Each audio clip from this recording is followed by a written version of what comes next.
Hello, ladies and gentlemen. This is Carlos Phoenix with the Indie Lounge, and today we have a special guest, Mr. Robert Stone. Hello, Mr. Stone. Hi, everybody. So, Mr. Stone is, I'm going to call him an inventor, an innovator, someone who's come up with some really interesting products, one of which I invested in. But we're going to get into that in a second. One of the things that I wanted to say is thank you for coming up with really cool and ideal products. And I want you to have the chance to just introduce it because I don't want to spoil or say things in error in terms of what the product is and what it pertains to the film industry. So take it away, Okay. Mr. Stone. Well, thank you very much because you are you're one of our backers on Kickstarter, and here's our product that we did well with on Kickstarter. We had a lot of people back us, and we thought that it was just tremendous. The whole Kickstarter process was really super positive and really enjoyable, and we're still in the process. We just sent this to the injection molder, all the plans, if you've been watching the updates and stuff. And this is the steady wheel, and it's a lightweight, simple frame for your GoPro or whatever, any other camera, smaller point and shoot. SLRs or bigger cameras, the heavier they are, the less effective this device becomes because it works off of the moment of inertia with the weights in the perimeter here. So the heavier or physically bigger the camera is in the middle, the less effective it is. It still provides a very good handle to get different shot opportunities and different angles, but it performs super with a lightweight camera, something like an iPhone or a GoPro. We've used it a lot with the GoPro, and it really is amazing how something this small and without any really moving parts on it or whatever can actually help stabilize your footage. It's really very effective. We were actually surprised when putting it together how effective it is. If you take a look at our Kickstarter video, you can see some before and afters. And it's certainly for how difficult it is to take with you, which is extremely easy. It's about 1.5 pounds, and you put it in your backpack.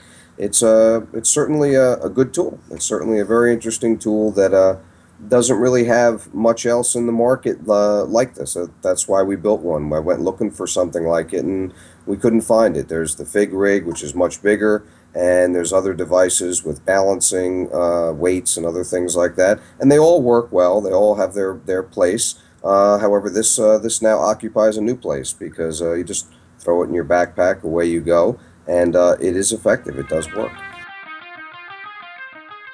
In creating the steady wheel, we had several key design goals. We wanted to improve camera stability and reduce shake. With a low center of gravity and weighted perimeter design, the steady wheel dampens much of the fine shake and jitters in your footage. Our design provides great results using only one hand. We needed a rig that would perform with many common cameras such as the GoPro, the iPhone, point and shoots, as well as SLR and small camcorders. At just 1.6 pounds, it's light enough to confidently handle around expensive machinery. Made from industrial ABS plastic and marine-grade 316 stainless steel, the steady wheel is extremely durable.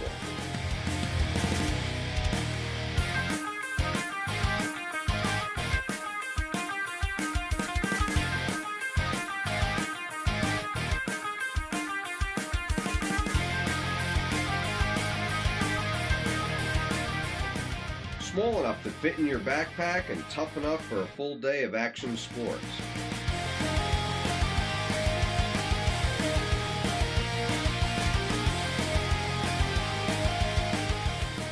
The steady wheel is the perfect daily driver for your camera. Steady wheel. Control the action. It's effective. It does work. Now, can you describe? All right, so I've worked in the film production industry, and they do have a larger version of that where it's just this big, massive grip, Yep. and it's great to stabilize certain cameras. Absolutely. And what I find intriguing, and the reason I invested in it, is because even for this production, I use very small cameras and full high def, and those who watch, you may not realize, but some of those cameras range from $200-300 to maybe $800, and all of that will actually fit on this frame. But can you describe the material that it's made of so people have a good idea of? Certainly. So just to kind of let everybody know, this was a Kickstarter project. It has ended, so it had, and it made it made the goal, and so he's going to go into production, and eventually, I believe, and you can correct me if I'm wrong, it will go into production and can be sold. Absolutely. After the initial orders are fulfilled. Yeah, we have every intention of bringing it to market in a very full and proper way. We actually, during the campaign, we went into B&H Photo Video in Manhattan in their superstore, and they're a big online presence for camera video equipment. And they, one of the associates there had said to us, "Oh, that's really cool. Why don't you go and see one of the buyers?" And me thinking, being an entrepreneur and thinking, well, a buyer's going to want to see distribution channels, a buyer's going to want to see proper packaging, a buyer's going to want a very professional, presentation. And he said, no, the buyer's, he's laid back, he's open-minded, he's a really cool guy, and, this thing's cool. Why don't you walk down the street? So we did. We walked down the street, we went in and we talked to him, and it was rather, we went in, we saw his secretary, and his secretary kind of looked at us with like a cross eye, like, you have an appointment? We said we didn't have an appointment. We just got sent from down the street from your store, and they said come down here to the offices and see the buyer. So we did. So anyway, she reluctantly got his attention. He came out and he gave us 10 minutes, and he looked at it for a few minutes, asked us about 10 questions, like what is it made out of, that kind of a thing. When will it be ready? He said, "I'll take it." He said, "I'll put it in the store." He says, "You get me 10 units for the store, and get me one that looks real good so we can photo it up for the website. And then you take care of all the drop ship orders. And as the store runs out, you just send me more." I said, "Okay, done, great, thanks." And it was amazing. I thought it was, you don't hear about that kind of stuff, with corporate America and stuff like that. You just don't hear about those kinds of things happening. But I guess, living outside of Manhattan certainly has its benefits. Yeah, B&H I'm very familiar with when they had a tiny little store. They had two stores. One was like up Midtown. One was towards the Village. I used to go to the School of Visual Arts, and before they made that big store that they have now on close to the West Side. And but anyway, I digress. So the fact that you even got their attention, and the fact that they're willing to carry it, and hopefully that'll lead to another major success in the creation of this product. Again, what's the product made of, and can you explain the weights a little bit? Sure. The chassis, as we call it, is industrial ABS. It's a very tough ABS plastic that's used in many consumer products. A lot of the black plastic you find around camera equipment, whether it's good quality or low quality, whether it's a budget tripod you got from Best Buy or something for $15, or whether it's a very serious several $100 and upward piece of camera equipment. A lot of times when plastic is used, it is ABS, because it's just a very friendly material for manufacturing, and it's a friendly material for the end user. You really can beat it up pretty good, and it takes a licking and keeps on ticking. So the chassis is ABS. Which is used all over in the automotive industry. A lot of the plastic in your car is ABS. And the rest of it, every single other item on it is 316 stainless. 316 stainless steel has pretty much the best corrosion properties of any of the stainless steels that are available. And it's expensive. It's about 50% more, and it's very difficult to machine. So when you get into like, hey, you're getting quotes, and people are going to make things like the screw here for the camera, and they're going to make the weights for us and so forth, and we had to make all the original ones. Everyone rolls their eyes like, oh boy, there it is again. I got to go uphill both ways, because dealing with 316 stainless is a difficult material to machine. But at the end, you end up with it's just bulletproof. The product just will not rust, in salt water. 316 can stand up to salt water for lengthy periods of time, and it's used in laboratory environments and everything else. It's just an excellent stainless steel. Nice. So that is the whole product is either ABS, which is impervious to rust, corrosion, and stuff like that. You're just not going to have that kind of a problem with it, and stainless steel. And it's also not just stainless. It's basically if you're talking about corrosion resistance and being tough, that's about the toughest you're going to get. It's about as strong and durable stainless steel as is really available, period, no matter how much money you were spending on it. The screw, which is a standard quarter 20 mount, which is what all of our standard tripods are, and it's a thumb wheel. This way you can put your camera on it. I got a GoPro here with a tripod mount, and I'll give you a quick demonstration. But you can just kind of, with one hand, I'll try and get this in the camera there properly. With one hand, put it on, and then tighten the screw. And just let me do this in a way that don't feel as awkward for me there. And I can try to get it on camera as well. And just tighten up your thumb wheel, and that's my GoPro mounted in there, And it's kind of cool when you roll it. You get some really wild shots if you roll it down the street. Although it tends to settle back in, Right. because the bottom of it has more weight than the top half. So it's bottom heavy, and it's bottom heavy on purpose. This way, if you're holding it here up top and you're doing maybe low angle skateboard shot or something like that, or any other type of a low angle, it just tends to pendulum itself. I can try to get that in the camera. Sorry about that. That's all right. It tends to just kind of oscillate a little bit and just come right back to rest. I'm just hanging it on my thumb. So it's a well-balanced product. Yeah, it's well balanced, depending on how big your camera is. I have used it with my Canon Rebel 3, and the effect, or the stabilizing effect, when you carry it and you walk with it, it's not as good as it is with the GoPro. That's just because the camera is physically getting heavier, and and also your lens is sticking out more, so that based on angles and the longer your lens, the more dramatic the stabilization becomes an issue. Absolutely. So so that's the product that already has been out, and that's what I've participated in the Kickstarter with. And when do you have a price when it's coming out in retail?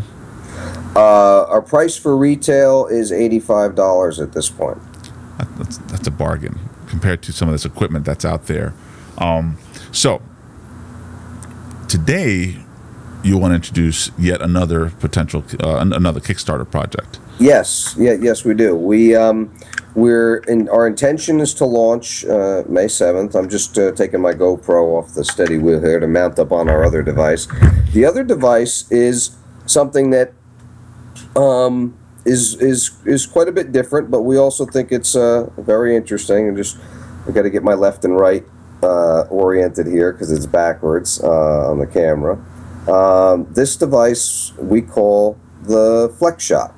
And this device has on the top of it here, it has a quarter 20 mount, that standard tripod mount for your camera, and the top of it's aluminum, and it's industrial banding, and it'll have an industrial rubber bag, and what it is it's moldable.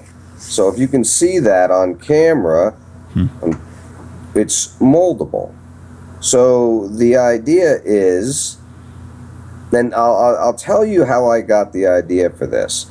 A friend of mine has a brand new Acura sport car, an expensive sports car, and he never heeled and toed, meaning he never drove the stick with 3 feet. 3 feet, it sounds funny. He never, when you do something called heel and toe in a stick shift, you have to operate all 3 pedals at one time. Now, obviously, all of us only have 2 feet at the best. So you need to operate. It's difficult. It takes a little training and stuff like that. And a lot of guys just verbally tell each other how to do it, and they go try it on a track and on a racetrack. And it's difficult. It's a pain in the ass. So at any rate, I was thinking, if I had some video of this, he could get it better. I knew this guy could figure out how to do it, and I just wanted to get some video of it. His car's brand new, and I didn't have a spot for my GoPro. I couldn't drill a hole in his floor or use adhesive or anything else. He's got this expensive vehicle. And I just, being, mechanical minded, I said to myself, I just need to be able to attach the GoPro to something that weighs a couple of pounds. I just need a couple pound counterweight to sit there with it. And then, it would stay there while we went around the track. It may move around a little bit, but, because the car is moving and the way that we thrash around in a race car, you hop or you bounce around quite a bit. But I thought that, I just thought that would be a good solution. And then I just thought about it for a few more days, and I just kept thinking about maybe all the different uses that it would have. And I started thinking about like time lapse and rock walls where you may want to get this into a weird spot, and position it in a way that's unusual. You may want to hang it over the edge of a cliff while somebody's rock climbing up the side, or it's basically like having a tripod without any feet, and it just conforms. Yeah. It conforms to the shape of the surface you're putting it on. And we had talked earlier, and you had said something that I thought was ingenious. When you go not either scuba diving or snorkeling, and you're under that water, and you can place that on a rock, especially with the GoPro, and then be able to swim back and swim towards the camera. That's and right. record yourself It'll stay there depending on the currents and stuff. So awesome product. So can you describe what the Kickstarter rules are going to be? What are people going to be able to, pledge back? Yes. Okay. Well, we're going to do some early birds, so we're going to let this go, for cost basically or less. We're going to have just the Flex Shot by itself, and there'll be a couple different early birds. Like we'll let like 50 units go for like $30, and I think we're doing like another 250 units for like $38 or something around that range. And then from there, I think there'll be 45. And then we're also doing a kit where we're going to have two of them, and we're calling that one a Sweetheart set, because we think that the Sweetheart thing's a lot of fun for FaceTime. If your girlfriend or boyfriend or whatever is going to college somewhere, you send them one of these things, and it's just a great device for FaceTime. You throw it on the bed, you throw it on the pillow, you keep it on the, you bring it, around the campus with you, or whatever the case might be. It's a really great tool for FaceTime, because you just keep throwing it down on whatever surface is nearby and handy, and you can even put it on. You can even do this kind of a thing. I know sometimes I've tried it out at home, and I've used my universal camera mount here that we made, which actually we might offer this at some point in the Flex Shot project as well. This is we haven't anodized it or anything, but we may want to clean this up a little bit more. But this is a universal phone holder. But anyway, I've watched. I've put my phone on here with a universal holder, and I'm able to watch a movie in bed or whatever with this thing on my chest, and this way I can eat my potato chips or whatever I might have with me. And also we mount the Kindle to it with we have this device here, and we mount the Kindle to it. So if you have a lightweight tablet, it does actually hold this Kindle without any difficulty at all, and it also holds some small or mid-size tablets. I think that we've had a mini iPad on it, and it works well, but it comes up with weight. It may not be quite heavy enough for some of the big tablets, but for the mid-size and small tablets, it works really well.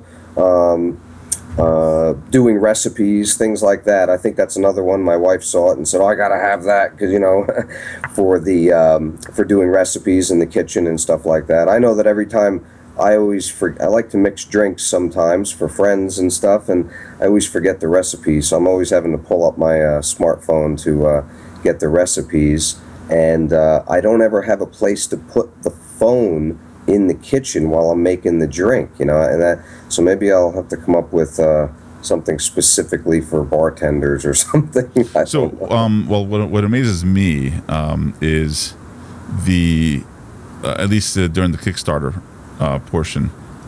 Oh, I'm very sorry, I just messed my own camera up. Is the ability to have these products at such an affordable price. that to me is remarkable. Well, a lot of times with going from an idea to the marketplace, there are significant costs involved that many inventors or entrepreneurs just cannot absorb. They're too big, and being able to do something on Kickstarter, you're able to say, if you're able to crunch your numbers very carefully, you're able to say, okay, if we make $5 on every unit, when we make, and we can move a whole bunch of units, we can pay for the tooling, or we can pay for this big expense or that. Because like with making the steady wheel, we have a massive tooling cost in order to be able to injection mold that out of ABS, and we are going to also have a significant tooling cost for the synthetic bag, which houses our super secret material inside, but this bag is going to be expensive to make the first one. Then after that, there'll be a reasonable price.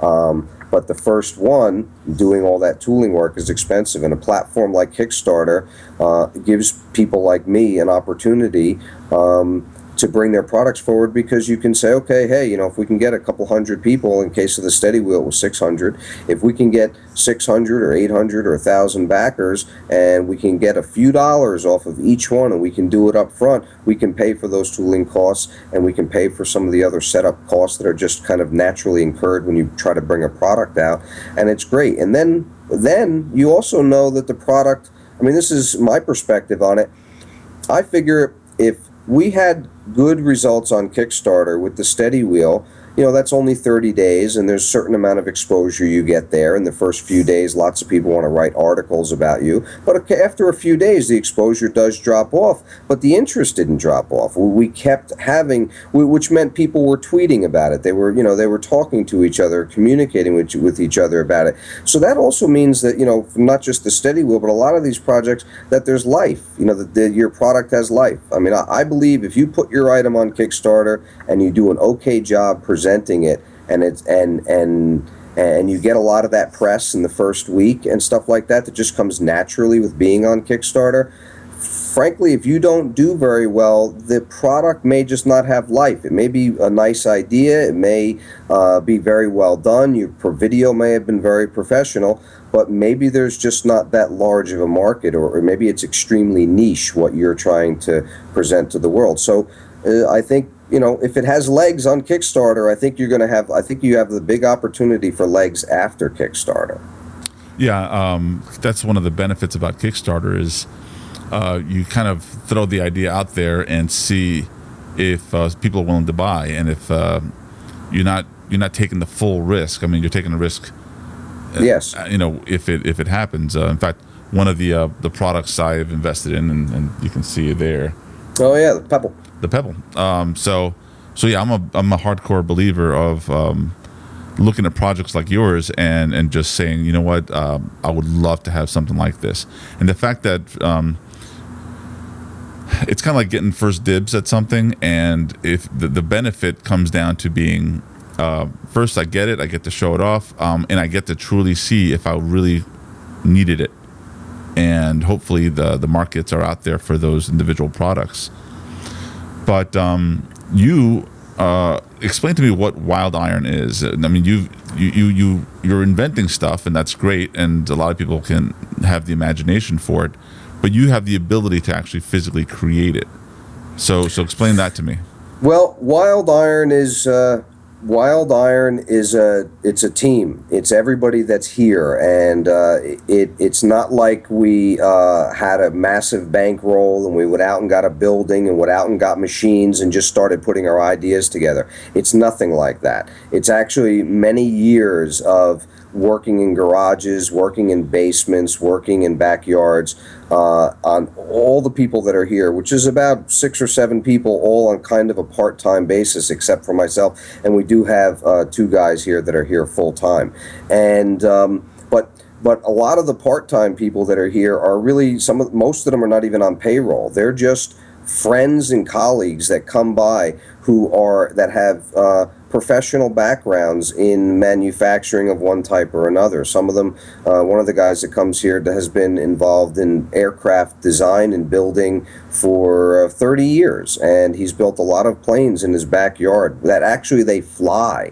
They don't just build them and, oh, that's cool, or finish them halfway. These planes are actually in the air with people in them, and they built them in their backyard. It's amazing. That's insane.